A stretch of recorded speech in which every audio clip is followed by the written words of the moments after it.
We started the Dallas Video Festival in October of 1987.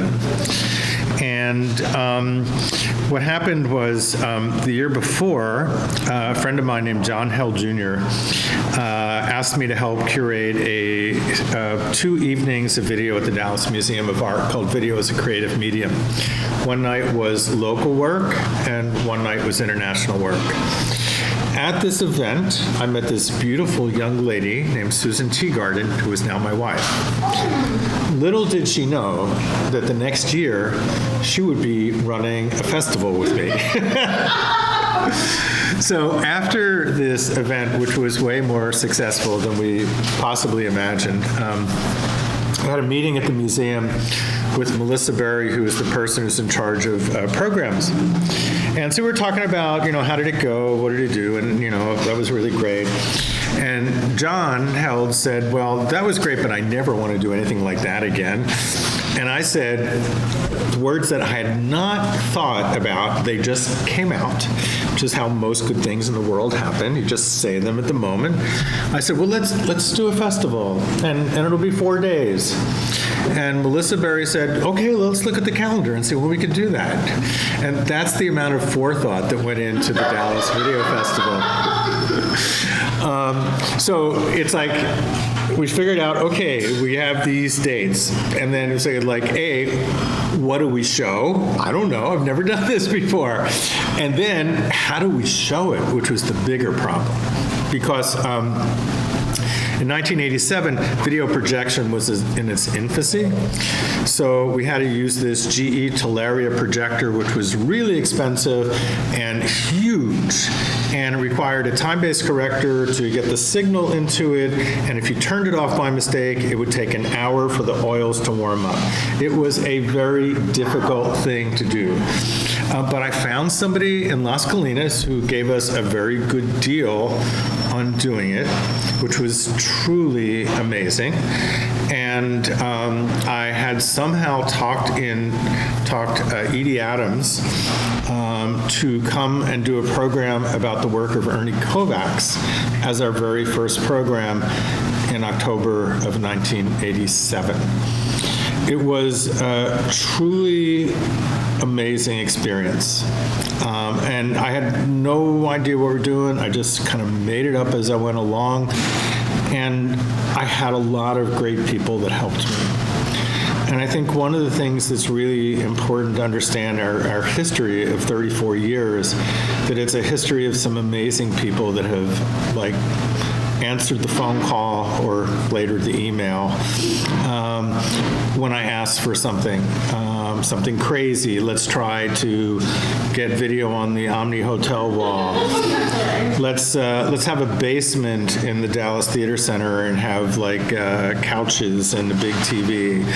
And we kept trying to do things that hadn't been done. Let's have a video wall in the Dallas Museum of Art and have artists who otherwise could never afford a 9 or 12 video wall to try to do a piece of art, to do original media.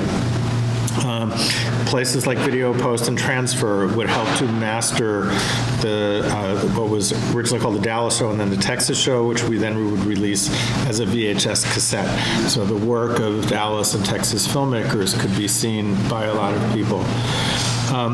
So in everything that we did, somebody just said, okay, which is a truly amazing thing. When I came to Dallas, I thought, I wouldn't stay here more than a year and I'd go to LA and do something else. And,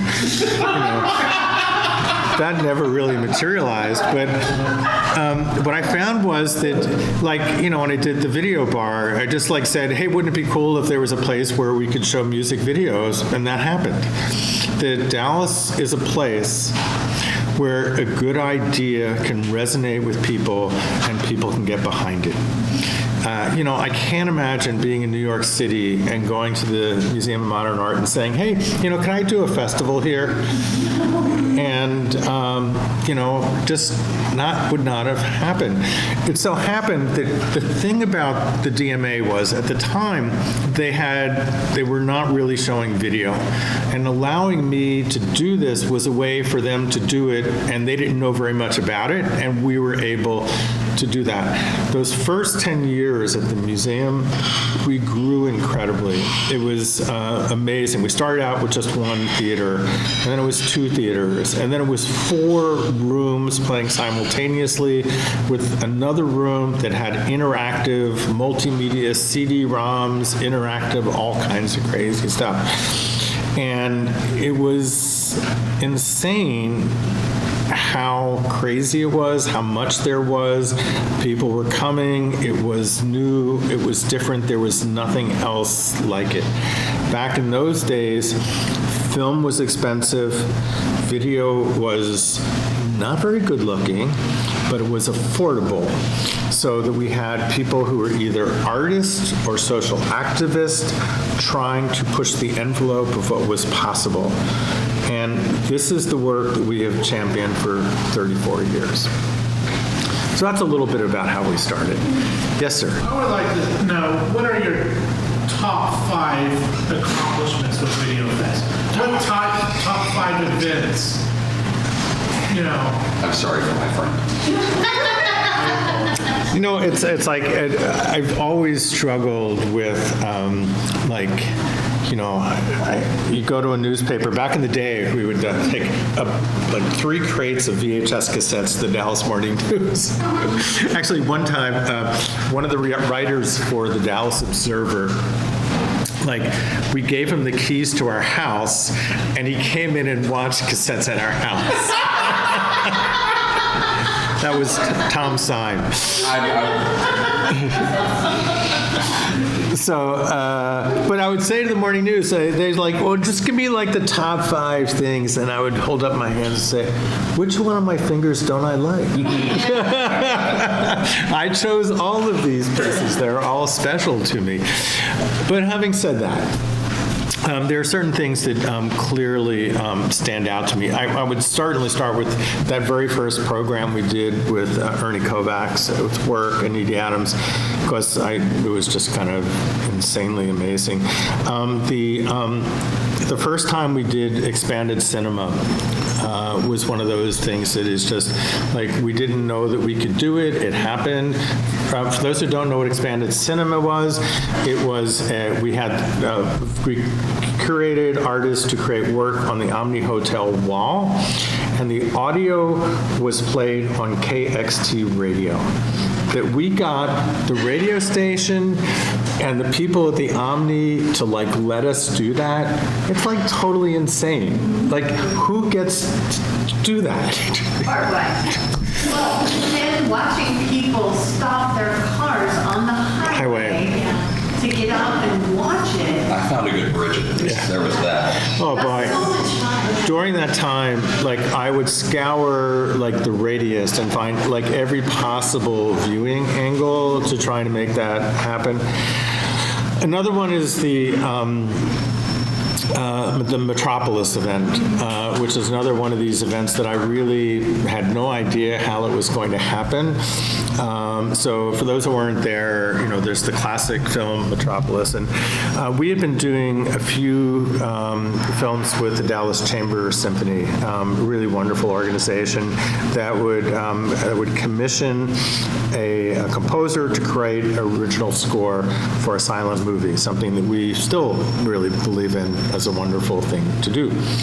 But I had this idea to do something, take it a step further, and I had met Chris Dolder, who teaches dance at SMU, and I said, what if we had dance alongside of this?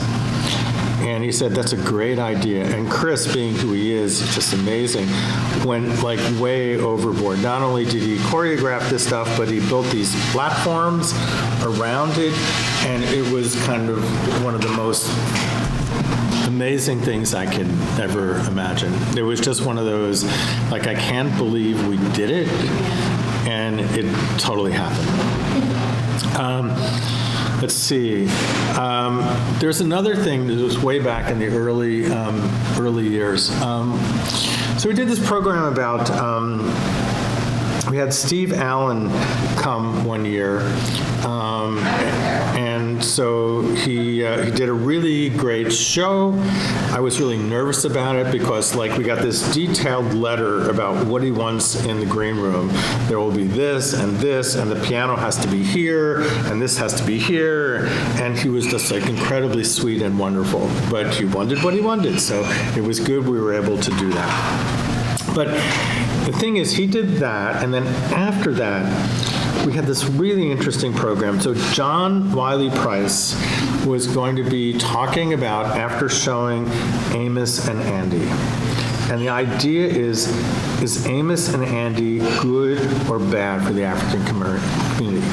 So the idea is it better to be not seen or better to be seen as a negative stereotype? And what year was that, Bart? Do you remember? It was like 94 or 93. It was like, I was there. We found the tapes. Yeah, I found audio tape of it. Oh, you did? Yes. In the office. So here's the magical thing. So that in itself was really great. And I have to say, I distinctly remember some people on our board wearing that. This was when John Wiley Price was a very dividing figure in Dallas, and people were worried that there would be riots or there would be violence or something awful would happen. I didn't think so. I was not worried, but we were on guard in case that would. So after the wonderful performance, Steve Allen was great, and John Wiley starts talking, and Steve Allen was sitting in the audience, and he just gets up on the stage. And instead of it being John Wiley talking about it, it was John Wiley and Steve Allen. And Steve Allen talking about what it was like in the Jewish community. And the dialogue between them is something that nobody could have ever planned. And it just sort of happened organically. Just an amazing, amazing moment. What else? God, there have been so many. You brought Google Glass when it was in Oh, God, yes. which was So kinda neat. we always have been very big at trying to find new technologies and find how these technologies can be used by artists. Now, in the case of Google Glass, we didn't really, but we had them and people could get up and try them on and look at them. But we had, in 1988, year 2 at the festival, we had a program about virtual reality. We had Scott Fisher from NASA. We had high definition that was supposed to show up in 1988, but the deck didn't get here. So we got it in 1989, and that was on, we had to get a special deck that was sent from Japan to be able to play it back. And now, of course, our phones play and shoot high definition video, which just, is kind of amazing.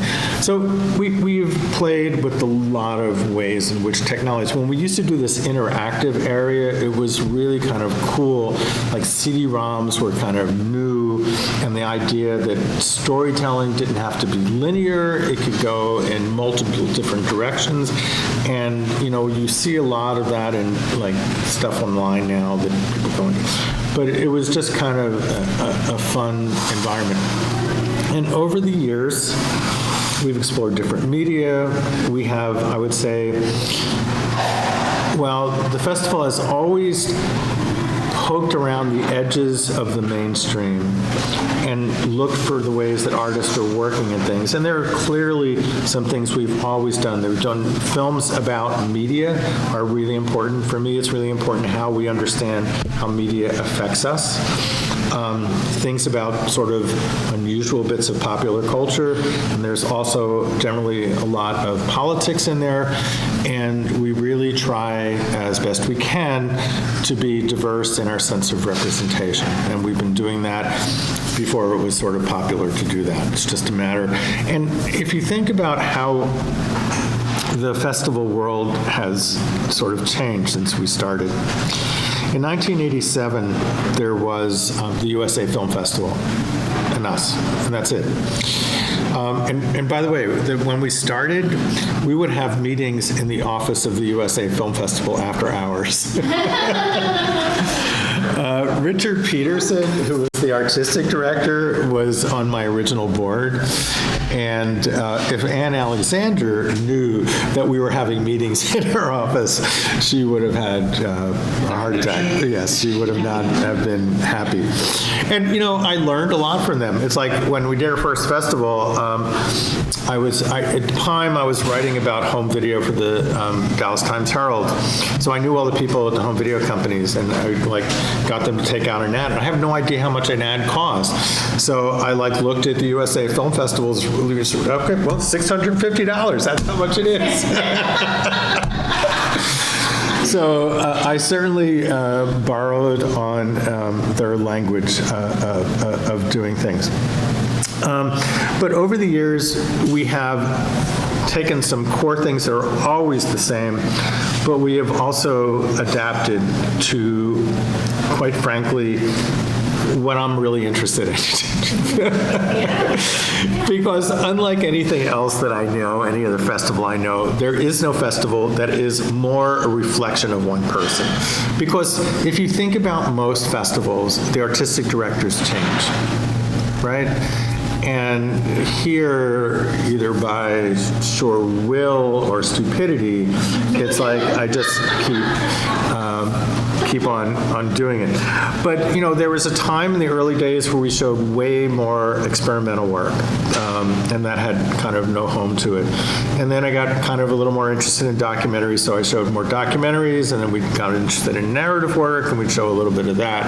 And as my kind of curiosity shifted, I tried to move the work in what I, again, thought was somewhat out of the mainstream, but more importantly, what does the city of Dallas need to show?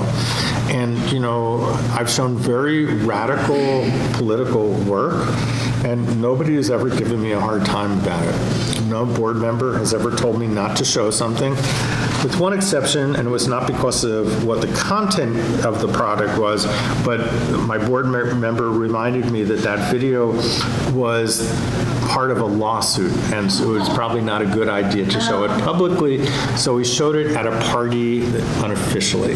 So we were able to find a way to work around it. I remember, I think it was the first or second year, we showed this film that Ant Farm made where they recreated the Kennedy assassination, and the person playing Jackie was in drag, very obviously. And I thought clearly somebody will have a problem with that, showing that at the Dallas Museum of Art in the main auditorium, and not a single person has ever had a problem with it. What's that? I was there. Yeah. Did you have a problem with it? No. Okay It then. was amazing. You know, you started to talk about when you guys were in your infancy, it was USA and you. Now you have all these other film festivals. You know, what came out, one of the many things that came out of VideoFest, besides Kovacs and stuff, was 3 stars. Yeah. So talk to us a little bit about, you know, what I would call the offshoots of VideoFest. So, okay. So 3 stars, for those who don't know, aside from the other things I do, I program a monthly series of Jewish films called 3 Star Cinema. And you might say, why is it called 3 Star Cinema? This is one of my really stupid ideas. At least I can own up to it. So first I'll tell you the origin story, and then I'll get into why it's called 3 Stars. So Mort Meyerson, one day I get a phone call. Mort Meyerson would like to talk to you. I've never met Mort Meyerson. I know there's a symphony hall named after him. I don't know anything about him, but Mort Meyerson wants to talk to me. okay. So Mort, I find out, which I didn't know, is a big movie buff. He likes to go to films. But he went to the San Francisco Jewish Film Festival, which is a magnificent Jewish cinema experience. The San Francisco Jewish Film Festival is like the gathering for all the people who don't want to go to synagogue but want to consider themselves Jewish. It is a cultural thing for people to do something Jewish and not hear a rabbi. And their programming is very progressive. And the Q&As can get very heated, particularly when dealing with issues about Israel. So Mort came back and he said, could we do something like that here? And I thought for a second, and I said, there is a Jewish film festival here. And I don't want to replicate that, or I don't want to get in their way. I've helped them a little bit, but it's run by the Jewish Community Center. It's programmed by committee.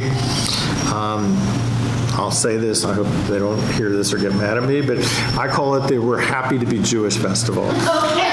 They have no films about difficult issues, and that's not what I'm interested in. So I said to Mort, I don't have the bandwidth to do another festival. There already is one in town, but one film a month, I could do that.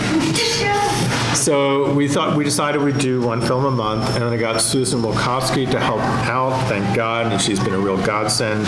And so we've been doing this for 20 years. So the name. So when I thought of doing this, we were trying to think of what's a good name. So, being a good Boy Scout, good Jewish Boy Scout, when you're out and it's Shabbos and you want to know when the Shabbos ends or when Shabbos begins, it's when you can see 3 stars. So I thought we would show films on Saturday nights, and that would be 3 stars. What I, of course, did not realize is we couldn't afford a theater on Saturday night. Oops. So, but it's so what is 3 stars? Well, it's maybe one less than 4 stars or 5 stars. I don't know. But we have name recognition as 3 stars. So, but let me sort of address the question of why not do this anymore? For one reason, I'm 68 years old. I've been doing this 34 years, and it hit me one day. That is exactly half my life. The math is an escape. And a friend said that, and it hit me like a brick. I can't believe half of my conscious time on this planet has been worrying about, can we get this film? Can we get the money to do this? How are we going to do this? What are we going to do? And I can kvetch all I want, but the reality, the absolute reality is that everything good in my life has come as some connection to doing this, including my wife, including many opportunities to travel the world and do many things, to meet lots of people. Doing a festival, the thing that is really, obviously watching people enjoy a film is really wonderful. But the really great moments, and Dev, you probably know this, is having lunch with filmmakers when they're in town. And unfortunately, often you don't get a chance to do that because there's too many things going on, and you got to do that. And I insist on doing as many of the Q&As myself, so that means I have to be there to do it, because I think I do a good job with that, and I like doing it. And to me, if somebody is here, they should get a good person to do it, and I know I'll take care of them, and I know I will ask them the question that will get a good discussion going. So I don't feel it's right to just pass this off to an intern. Not that there's anything wrong with an intern, but you should do it yourself. But those moments, and I can remember so many of them, when I can just sit and listen to filmmakers talking to each other and hear things they're saying that I use in my classroom. And the connections that are deep and the people I've met along the road have, truly been of the things that you remember. I have T-shirts and memories, right? And they're all like really amazing. So why not do it anymore? Aside from, I'm old and it's harder to do things. For most of the time when we were doing the festival, when nobody else would show the films that we wanted to show, right? And now the landscape is a lot different. The last time we did the Best of Fest, there were 26 festivals. Over 33, actually. 33. 33 participating, but there's more. 33 festivals in the Dallas-Fort Worth area. So when so many festivals are there, there's a place for this. Not only is there a place for this, but there's the Texas Theater. And don't get me wrong, I love the Texas Theater. They're doing events there that are things that we would have done. And so there's a place where they're doing them.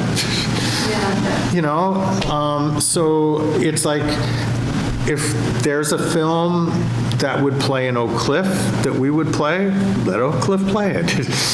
If there's a film that would play in a Latino festival, let them play it.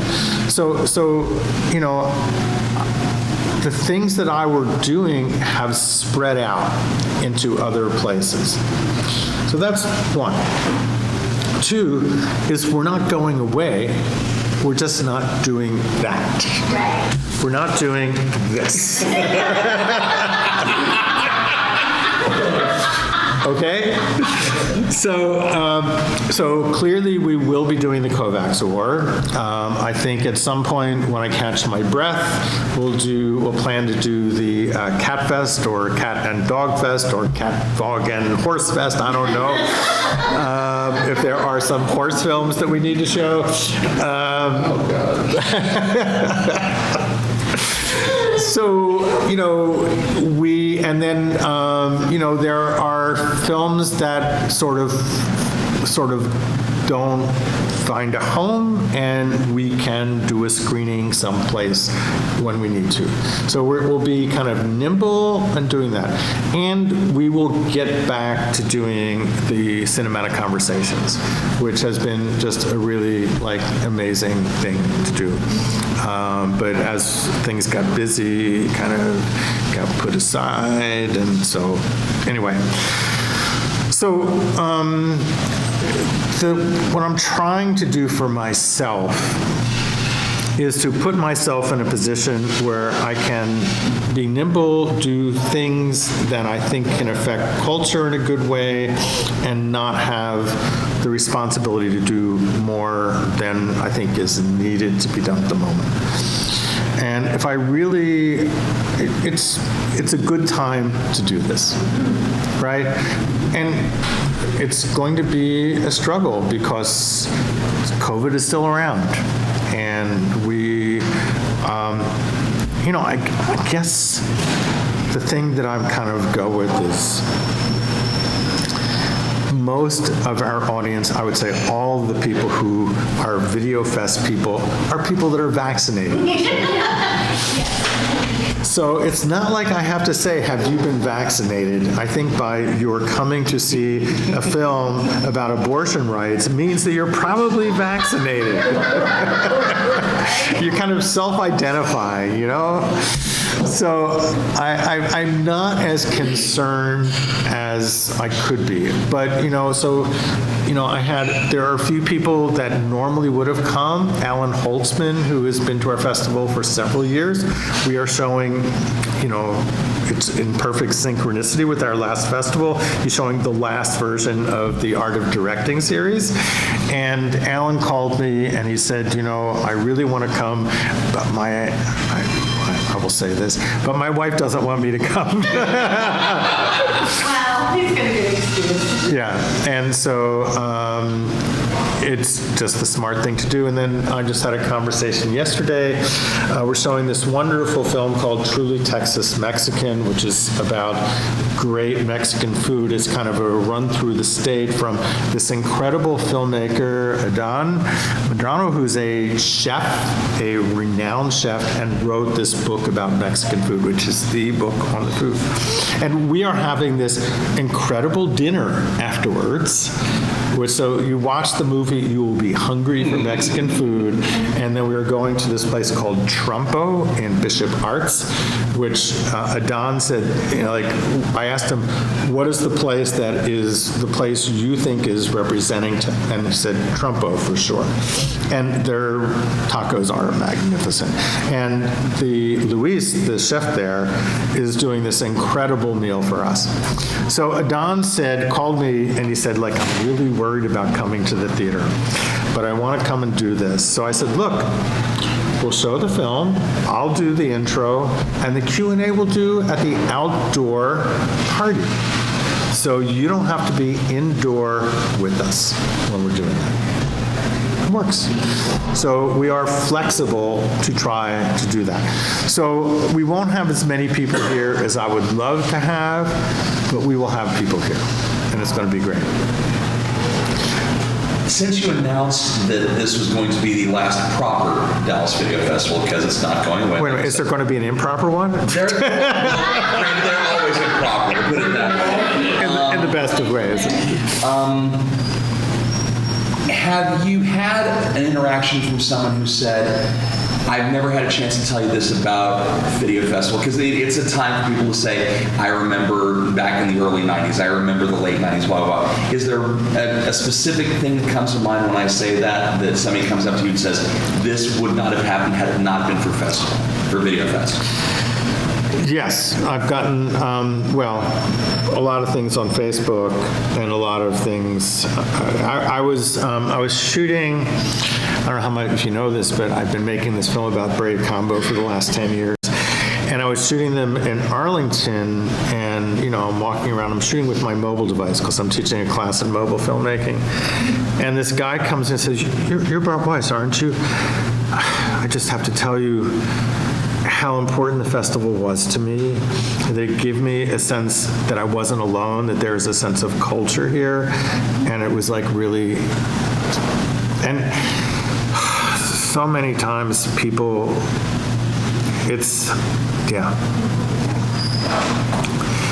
in the middle of doing it, you are never conscious of what it means to other people. You're conscious of what, you're worried about the details because there's a never-ending amount of details to worry about. But yes, it has been, it's been amazing. I think about how many people in life go through and do things, and nobody ever gets the chance to tell them that. And, the time when you say, oh, that thing you did was really important, is at the memorial service. And, every time you're at a memorial service, you think, well, why didn't you say to this person when he was living? And I get to hear that, which is truly amazing, which gets me to opening night. So, in the thing of nobody else could even conceive of doing this. No rational person would do this. So our opening night event, and it's not the opening night film, because the opening night film is a very specific film, or John Wildman would break a leg.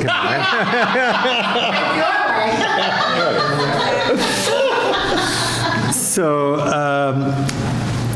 we're doing an event at the Texas Theater, and the first part of this is a sort of confluence of a bunch of things. It happens to be Silent Movie Day, and so we talked about showing a silent movie. We thought that would be a really good thing. And so in thinking about documentary history and what are the good silent films, there really are two. There's Natick of the North and Man with the Movie Camera. So, movie camera, no. And I thought, when we did Man with a Movie Camera 9 years ago at the Dallas Museum of Art, it was like an amazing performance. Jack Waldemeier did this incredible score for us. And if you remember, you shot the interview with that, and I thought it would be like 15 minutes, and I think the interview was longer than the film. He brought his desktop Yes. and said, this is what I was doing in this scene and that scene. Such a wonderful thing. Yeah, it's like a moment, right? So, and Jack passed away. And so I thought we should show Man with the Movie Camera. And then there was this scramble of, do we have audio of that to run with it? And for a while, we didn't find it. All we found was like snippets of it that were taken from a mobile device. And then like a week and a half ago, Heather, the widow of Jack, found the file. So we knew that we could do this. So once I understood that we were going to do that, or as I was developing that idea, I had this notion that over the last year and a half, 2 years, people in our community, and when I say community, I mean filmmakers, people who come to film festivals, anything connected to the film community. We've had people that have passed away. And they've passed away without a public sense of reckoning. It's in Zoom, which is an unsatisfying way to give, to say goodbye to somebody. So I decided that we were going to do a kind of group memorial. So for people like Nori Niven's father passed away. Nori made a little video about his father. So we'll show that. I put out notices, and I will be doing more, and trying to get people whose family members or people in our community have passed, and they'll either have a little video of them, or they'll be able to get up and say a few words about them. And so we, as a community, can honor them together in person.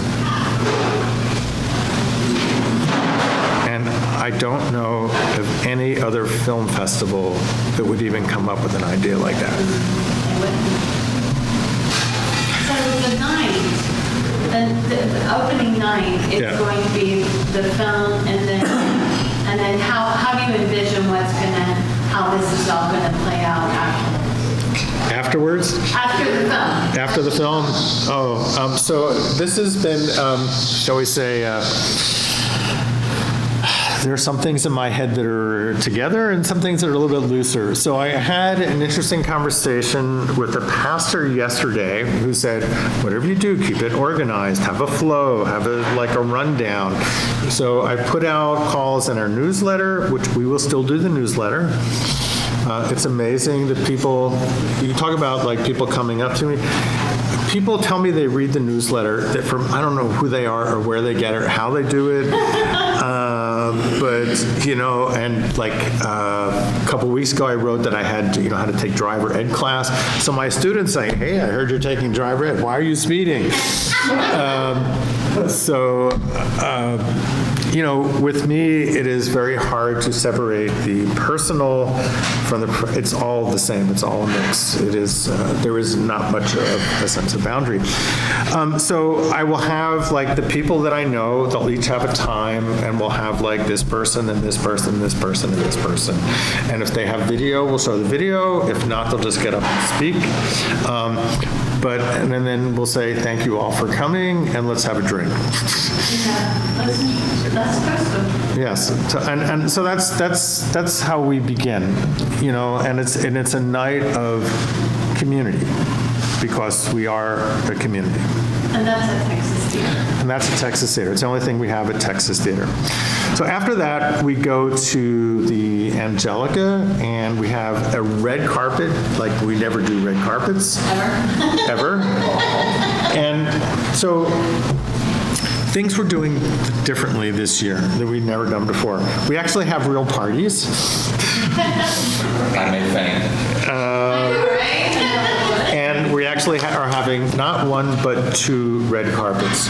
So, and let me explain why on both of those. My problem with parties is that I don't want to have you say like, well, there's a party going on. Should I go to the party or should I see a film? I would rather you watch the film. And if we're running films until 11 o'clock, who wants to go to a party at 11 o'clock? Well, some people, but not a lot of people. And certainly I am tired by 11 o'clock. So that's why we've not generally done them. When you go to a festival in another town, they're running films that have run twice. But of course, I want to run so many films, I don't get a chance to run things twice because I have so many things that I want to do.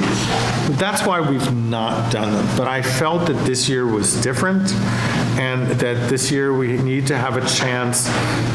My great hope is that we get people who work for the festival, people whose work we've shown, to sort of come and help and talk to each other and hang out and share memories. So we've really pushed the idea of having more parties. And the red carpet, I just thought was elitist, and it sort of suggests Hollywood, which is not what we are. We are a very different thing. Yeah. But my friend John Wildman expressed to me why it is important, and I do listen to my friends. And it's that it means a lot to a filmmaker to be standing in front of a red carpet and have somebody ask them a question. And having the respect, and even if it's a short film, that they get the same respect as somebody who's doing a feature. And it took a while to that message to enter my skull, or I didn't think of it until John told me about it. So, but I do listen. And so if I were going to be doing more of these, I would doing more of that. So anyway, so that's what we're doing. We have a lot of really great locally made films this year. And I'm really, really proud of that. Our opening night film, Pieces of Me, Cheryl Arlison's film. I'm sorry. Really magnificent documentary about there are 5 characters who are gay and have been persecuted from that and how they've overcome that. And it's just a really amazing film, and really very proud to be able to show it. The other premiere we have on opening night is a film that I have a very close personal connection to because it was started in my summer documentary class 3 years ago. And it's called Dream Chaser, and Raheem Handy, who made it.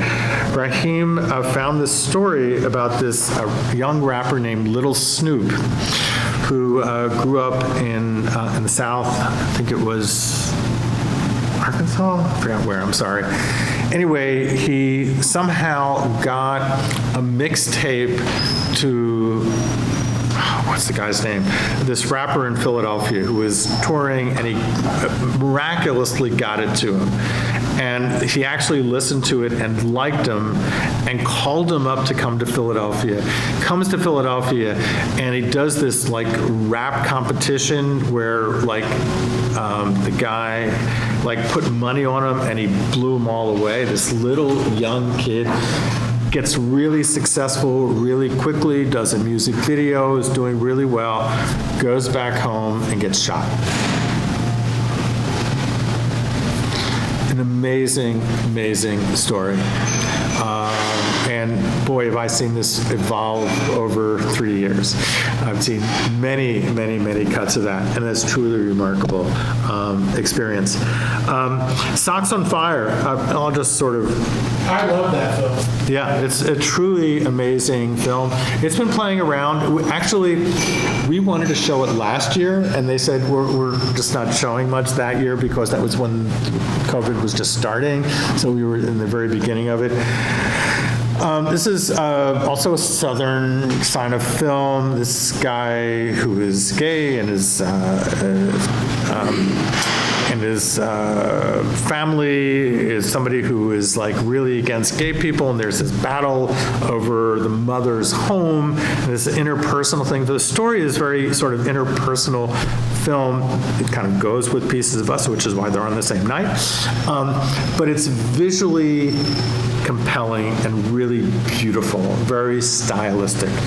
You know, the documentary form has gone on to this sort of kind of ultra visualization, which sometimes is over the top bad.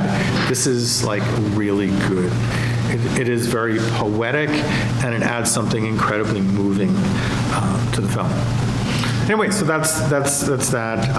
American Gadfly is, and I'm sorry, I'm not going to remember the name of the guy. Elijah, do you know the guy's name, the politician? American Gadfly? Yeah. So these three young kids decide, they find this guy whose name I do not remember, who used to be in Congress, and he retired, and they talk him into running for president. So it's like these young kids who like know how to move social media, and this old guy running. 86 or something. What's that? He's like 86 or Yeah, something. I mean, he's a really old guy. Mike Gravel, right. And he's really great. And it's just like the combination of these characters like going through a real campaign. He obviously doesn't win, he's not president, but it is a really great way about people getting involved. One of the filmmakers lives in Austin, and he will be here, assuming that he makes it up there. Fire Boys is really good. Yeah, Fire Boys is really awesome. Fire Boys is made by a guy who lives in Dallas. So just moved here. So I heard that this guy just moved here, and I said, I called him up and I said, hey, let's get together and meet. He said, hey, just doing well. I've got this really great film that I just made. And I said, great, can I see it?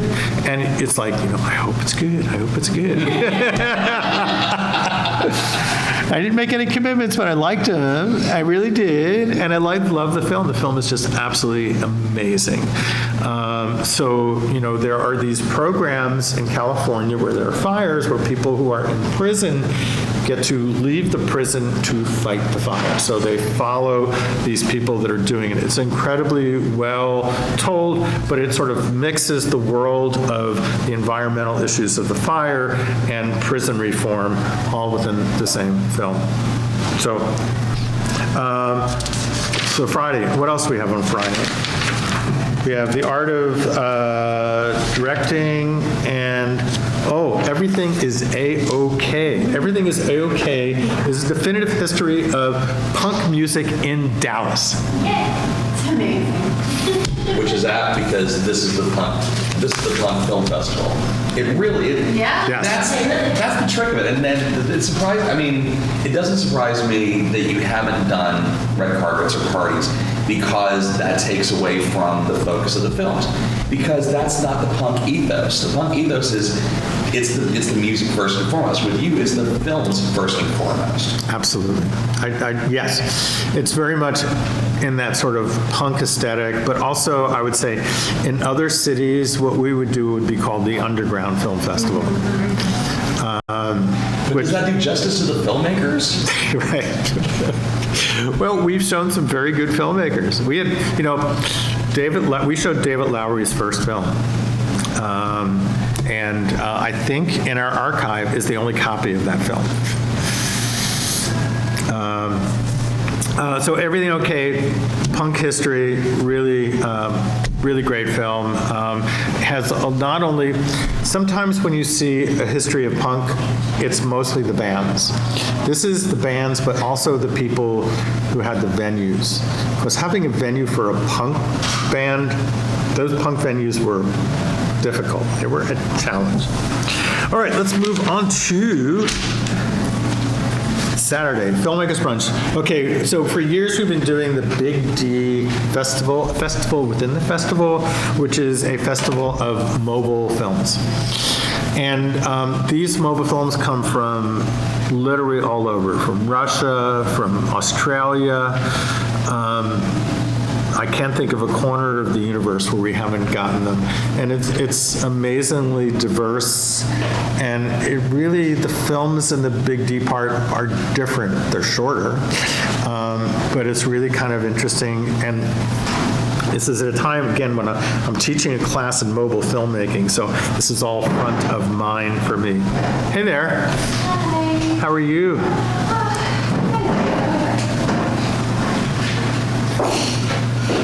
Okay, so let me kind of run through some of these quickly so that we're not here by midnight. Well, we close at 10, so. Okay, I said I can talk to Tom. Just give me the time. Hey, I used to do radio. You tell me how much time I got, I can hit it to the... Hit the post, man. Hit the post. Yeah. Go, Bart. Okay, so Faceless is a documentary about Hong Kong protesters. You know, we've kind of forgotten about, Hong Kong protesters. There's other things going on. The yellow umbrellas, but the fight for freedom, a fight that we should be supporting, is really important. And this really is an inside look at what's going on there. Okay, now, how many people here know what a domino artist is? Do you know what a domino artist is? Okay, what do you think a domino artist is? Well, I could be absolutely wrong, but somebody who does those incredibly intricate rows of dominoes, And knocks them down. knocks them down. And the art of that, it creates a painting or Not a painting, it's like Well, the an act image, of yeah. itself. Yeah. Yes. So, Lily Topples the World is a film about one of the great domino artists. And she starts out, she's a college student, and she's doing so much of this that she's like, do I stay in college? Do I go out and do this? And one of the things that is really important to me is the way she becomes famous is by making YouTube videos. So it's also deep in that sense of YouTube culture. What is a YouTube celebrity?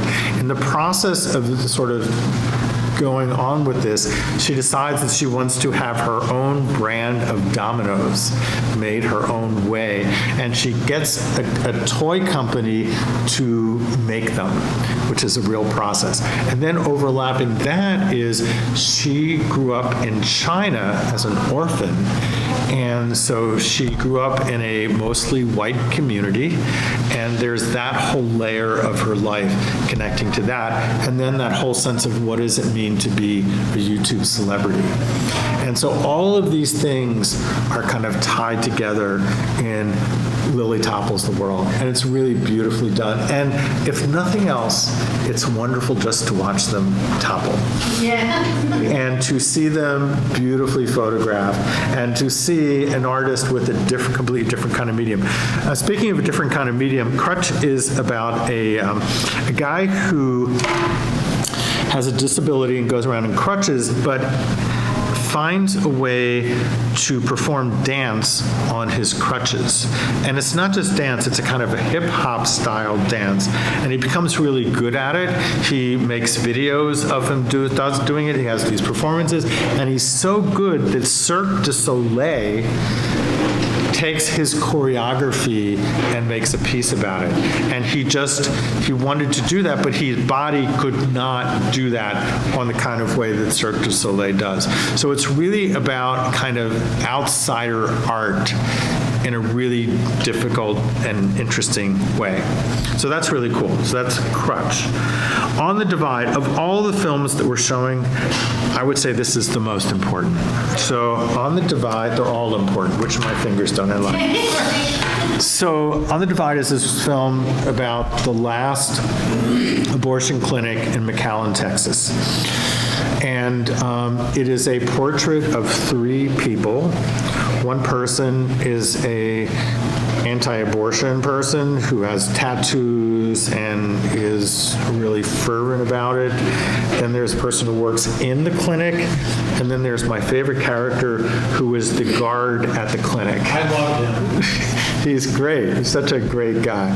And it's a wonderful, wonderful film that really explains what's at stake and what it's like in these places.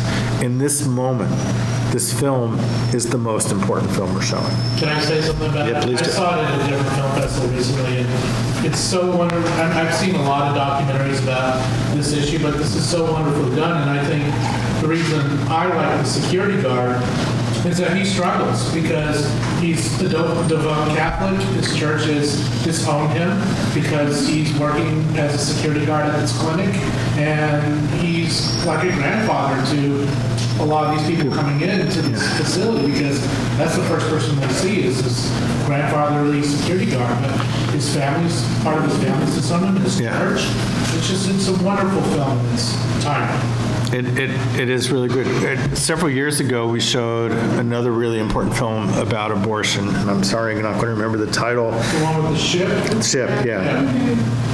And so these women decided that they could take a ship and go just outside of international borders and perform abortions for people around the world. And maybe they need to come to Texas. Yeah, and I was worried when we showed that we would have some, protesters, and like nothing. We have 4 amazing compilations of short films that have catchy names to them. Through a different lens, seeing the unseen. One of them is called To Heal the World, right? And Deb, you want to say what that's about? I haven't seen it yet. No, the name To Heal the World.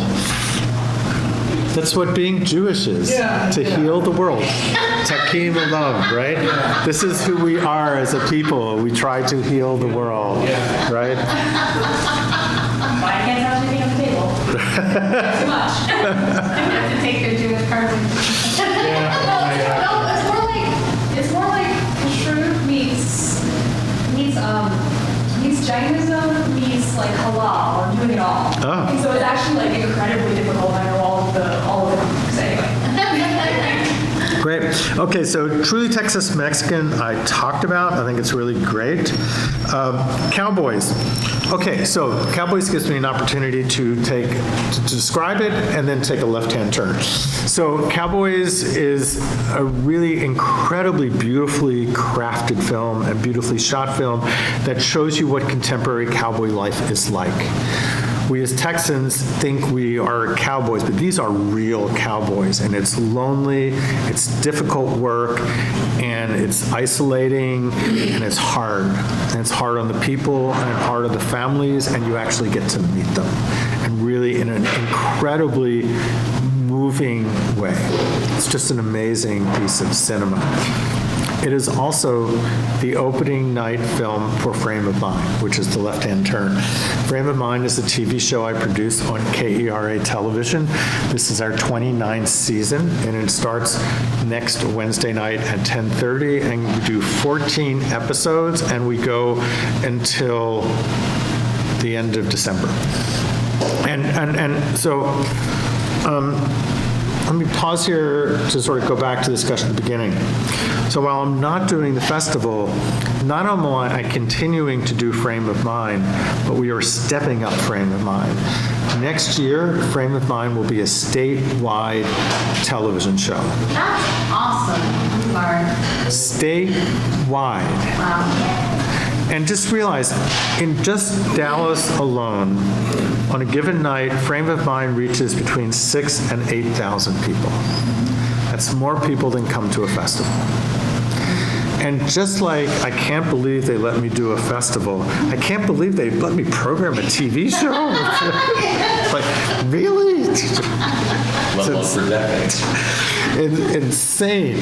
So anyway, so that is going on, and that's the opening. And just if I could just say a little bit about Frame of Mind, that's not what you're here for tonight, but there's, we did something really interesting this year that I think is fascinating. I will be quick, I promise. So we have a lot of films that were made by either dance or theater companies. So as COVID hit, a lot of these companies had to reimagine. And what happened is, like 2 years ago, I got this grant to have theater companies create original works for television. So this all kind of compiled together. So we have 3 one-hour shows and a 4th show, which is a compilation of shorts made by dance companies and theater companies. And it's truly astounding to have an undermain performance on television. And it's so powerful, and it's so amazing. And it's, again, one of these things, I can't believe we're actually doing this. It's like, it's insane. Okay, back to the schedule. Havana Libre is a film about surfing in Cuba, which the government is not very pleased with. But again, very, very, very beautiful. Then there's this piece called VJ Diaries on Saturday night. So VJ Diaries is about a friend of mine named Merle Aldegury, who was like one of the original VJs in New York City. She worked at a club called Haraz, and she was not just like playing videos, she was creating these animations and other things that would go behind while the band was playing, and then they would shoot the bands, and then they would have some things in between. So the VJing we were doing here was playing music videos and adding some other things. They were doing something completely different. But one nice little moment for those of you who are interested, one of the things that they happened to capture, or it's in this film, I don't know if any of you are fans of New Order. Yes. Okay, so the band, which was, before it was New Order, it was... Right. So they were supposed to play in New York, and he committed suicide, and they played New Order for the first time, and they have the video. Wow, really? Yes. Interesting. Like, there were so many instructions in Britain, like on the oldest instruments, like how far back can we make this ancient, just like, anyway. Yeah. We don't want anything of that this revolution is supposed to represent, like this book, we're good. Like, we're going to keep all the people from moving into the socialist house in Scotland is like really white anyway. So anyway, that is VJ Diaries, and so that's Saturday. And Saturday, by the way, we have a party, the Trumpo, which is after the Texas Mexican, that is one party, and then after that party, a party at Lee Harvey's, and our good friend Mark Ridlin will be spinning some music. So that'll be awesome. All right, on to Sunday. Sunday we have 2 art films about art. One, John Wilcox, who is an artist who died, and this film is about his life and how they have sort of taken his work and made it memorial in the space that he was in, and it's a really fascinating piece. And then along with that is a documentary about the James Searles sculpture at the Holocaust Museum. So it's the making of that. So those 2 pieces together. Then there's a film called In the Director's Chair Sits a Woman, which is about women filmmakers in Israel. And Israel being a very macho country, it's very hard for women to break in. And in Israel, a lot of the funding comes from the government, which is really interesting because many of the films are anti-Israeli government, but they're government funded. But these women directors talk about the struggles that they have had to produce films within this culture. It's really very powerful. We have 2 really great short compilations. One's called Activate, which has a lot of activist work in it, which I'm really excited and proud about. And then To Heal the World, which is like, has some really great, do you guys know about the Yes Men? You heard of them. So the Yes Men. The Yes Men are these sort of like progressive pranksters. So they like make up fake business cards, get invented to conferences, and then come there in a suit saying they're from Exxon and they're not, and they say all kinds of things that Exxon would never say. Now, we've shown several pieces of theirs through the years. So they worked with a group of Native Americans who were like where the pipeline was coming. So they formed this like fake company that was saying like, oh, you people in the city, we're running a pipe through your house and your cemetery. And it is so great to see the tables turn. It is such, that's in the To Heal the World compilation. Beyond my backyard center. My God. Yes, yes, and the face of these people are like. So then we have Faith and Bronco, which is this really beautiful. John Wildman talked me into being a judge for this Southeastern European festival, and I really enjoyed it, and so it's some great work, and there's this wonderful doc that I got out of that called Faith and Blanco, which is a story about this woman who's in England, and she goes to Romania to learn about Romanian music.